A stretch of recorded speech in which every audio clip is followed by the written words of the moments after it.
बिस्मिल्लाहिर्रहमानिर्रहीम। अस्सलामुअलैकुम। Welcome to ऐसे टीचिंग जोन। आज की हमारी ये वीडियो कुकिंग क्लासेस की कुकिंग सीरीज़ की। तो इस सीरीज़ में आज हम बना रहे हैं स्वीट डिश, जो कि आजकल फेस्टिवल सीज़न चल रहा है। तो इस सीरीज़ में हम बना रहे हैं kaju katli. Step by step आपको समझा दूंगी, तो इसको फॉलो कीजिए।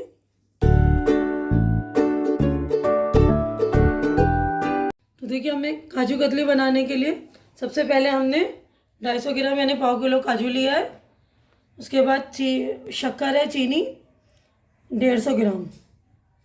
उसके बाद ये मिल्क पाउडर 50 ग्राम, 2 चम्मच देसी घी है। ये घी मैंने अपने मतलब होममेड है, घर का बना हुआ है ये। अगर आपको इसकी रेसिपी चाहिए तो मेरे चैनल पे इसकी रेसिपी है, मैं लिंक डिस्क्रिप्शन बॉक्स में डाल दूँगी, आप इसको देख लीजिएगा। और ये आधा चम्मच जो है इलायची पाउडर है। और ये चांदी का वर्क है, ऑप्शनल है, ये हम डेकोरेट करने के लिए ऊपर से इस्तेमाल करेंगे। तो चांदी के वर्क को हमें बहुत ही ध्यान से, मतलब बहुत ही तवज्जो से इसको हैंडल करना पड़ेगा। तो हम बढ़ते हैं अपने बनाने की तरफ। तो देखिए, सबसे पहले हम अपने काजू को ग्राइंड कर लेंगे मिक्सर में अच्छी तरह से।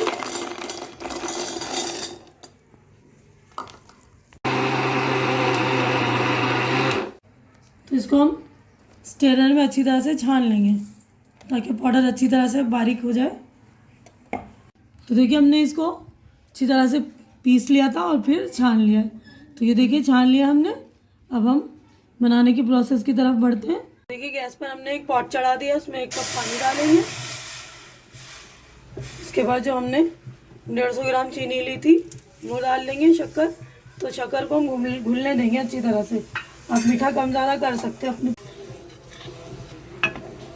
तो इसको हम चीनी को घुलने देते हैं बिल्कुल अच्छी तरह से। तो देखिए, चीनी हमारा अच्छी तरह से घुल गया। हमें चाशनी नहीं बनानी, चीनी हमें घुलाना अच्छी तरह से। ये देखिए, घुल गया है हमारा। अब इसमें हम काजू का पाउडर जो हमने बनाया था वो डालेंगे। तो हम अपना ये देखिए काजू का पेस्ट काजू का पाउडर जो हमने बनाया था और उसको छाना था वो डालेंगे। और इसके बाद यहीं पर हम अपना मिल्क पाउडर वो भी डालेंगे। देखिए, हमारा हमने इलायची पाउडर लिया था वो भी यहीं डाल रहे हैं।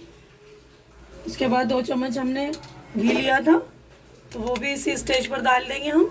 अभी फ्लेम को बिल्कुल मतलब लो फ्लेम पर ही है अभी हमारा, और मीडियम फ्लेम पर इसको हम पकाएंगे। तेज़ आंच पर हमें नहीं पकाना। तो देखिए, लो फ्लेम पर हमने सारी चीज़ें डाली है। थोड़ा सा फ्लेम को जो है आँच को मतलब हम मीडियम कर लेंगे और मीडियम पर थोड़ा सा पकाएंगे। मीडियम पर ही पकेगा ये, बिल्कुल हाई फ्लेम पर हमें नहीं पकाना इसको। तो देखिए, 5 से 7 मिनट तक मैंने इसको मीडियम फ्लेम पर अच्छी तरह से पका लिया है। तो देखिए, ये डो फॉर्म में आना शुरू हो गया। मैंने हाथ से इसको चम्मच में निकाल के चेक कर लिया है, ये चिपक भी नहीं रहा, अच्छी तरह से गोल बन जा रहा है, मतलब अच्छी तरह से उसकी शेप बन रही है।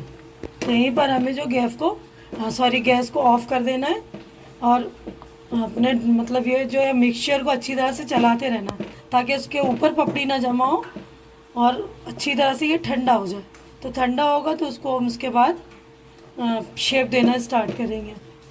तो देखिए, बिल्कुल ठंडा हो गया है।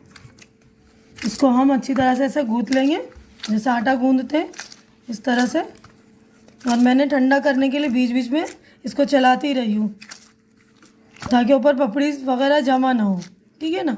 तो देखिए, हमने अच्छी तरह से इसको गूंद लिया है, बिल्कुल डो फॉर्म में आ गया है ना, जैसे हम रोटी पकाते हैं। देखिए, ये है ना, तो ये अच्छी तरह से डो बन गया है। तो हम एक पन्नी बिछा लेंगे।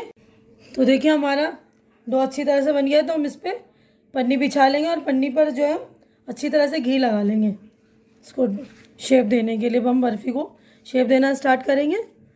तो इस पर हम फैला देंगे। अब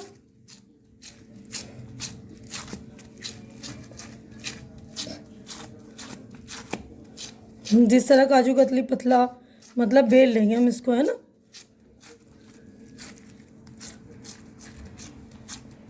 तो आप लोग अच्छी तरह से याद रखिएगा, जब हम डो बनाते हैं, अगर आपने डो का शेप देना शुरू किया, बन नहीं रहा है, ज़्यादा पतला हो रहा है, तो आप क्या करेंगे, इसको थोड़ा सा और पका लेंगे।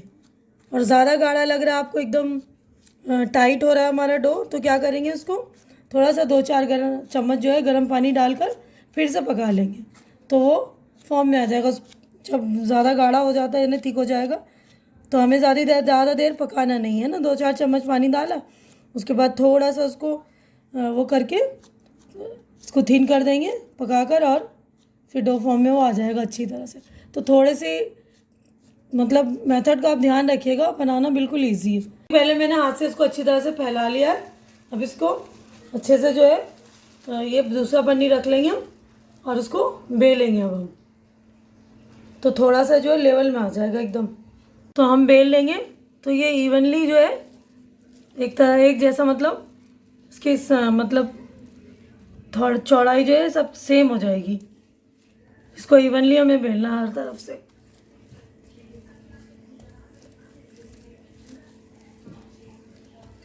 इसको हमने इवनली बेल दिया है, सब तरफ से बेल कर इसकी थिकनेस जो है सेम रखेंगे, ठीक है ना। अब इस पर हम जो है ये चांदी का वर्क लगाएंगे, बिल्कुल ऑप्शनल है। आपको डेकोरेट करना है तो उससे कीजिए, नहीं तो आप यूँ भी इस्तेमाल कर सकते हैं।